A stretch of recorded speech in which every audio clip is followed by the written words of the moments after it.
Today, on the news and in social media, there is much bemoaning that facts no longer matter. By that, people mean that in a world where we have alternative truth and truthiness and consistent falsehoods being disseminated, facts no longer have the power to change minds. But I have to let you in on an industry secret. They never did.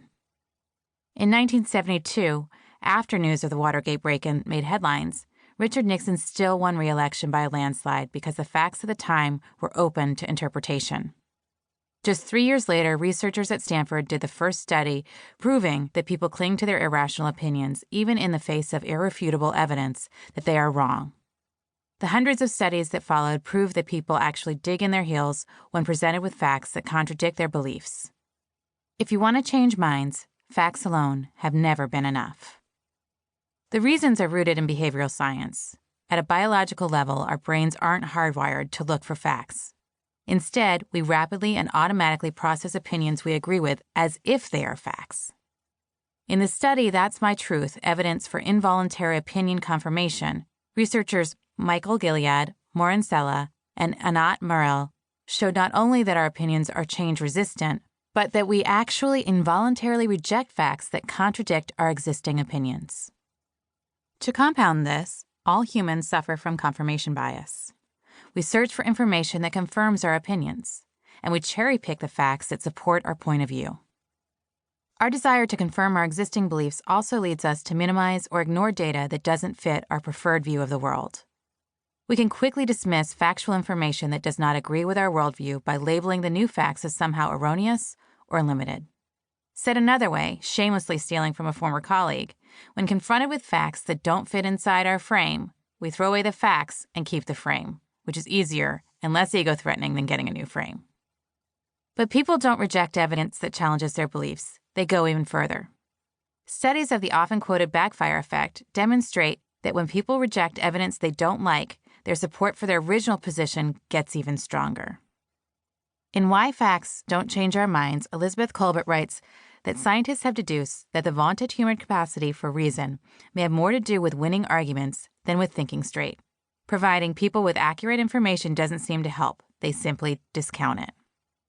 Hearing all of this might make you feel hopeless. Don't be. All this tells us is that facts alone won't set us free. They won't tell our story, and they won't change hearts and minds. Decision-making is rarely a rational process. If you want to truly connect with others and shift their thinking, their behavior, their buying habits, or their voting practices, you must engage in a process that goes far beyond hitting them with statistics or study results. This audiobook is about persuading people to change their minds. It's not about appealing to your base or preaching to your choir. It's about engaging with someone who doesn't yet know you, agree with you, or sometimes even like you. It's about the very difficult challenge of overcoming your audience's human instinct to stick to their existing position. It is about giving people a reason to listen and then providing them with the right information in the right way so they can alter their existing point of view. All success in life and in business is based on the scale of persuasion. Put simply, you can have the best product, the best plan, the best policy, but if you're not telling your story in a way that connects and resonates with your audience, none of that matters. You will not persuade people to choose your company or follow your lead. My question to you, and often to my clients, is, which is more important, having a good story to tell or telling your story well? Most people immediately say that having a good story to tell is much more important. They'll say that what matters is being a good company, having a good product, doing a good job. And I agree that those things are important, but are they enough? Does the best product always win in the marketplace? Does the best strategy always work in practice? How you tell your story is just as important as having that good story to tell.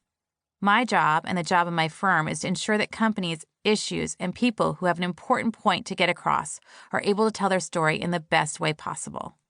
That's what persuasion is all about.